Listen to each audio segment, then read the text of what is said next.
hi ha molts anys que anem reivindicat este tren Gandia-Olivadènia i per suposat enguany no podia ser un any menys.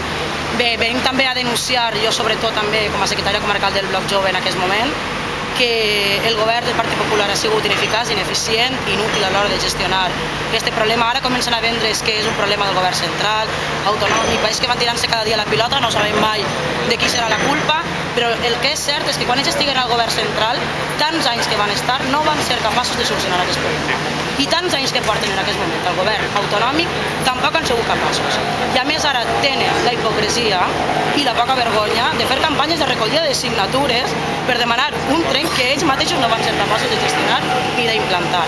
Hem d'aconseguir vertebrar ja el País Valencià.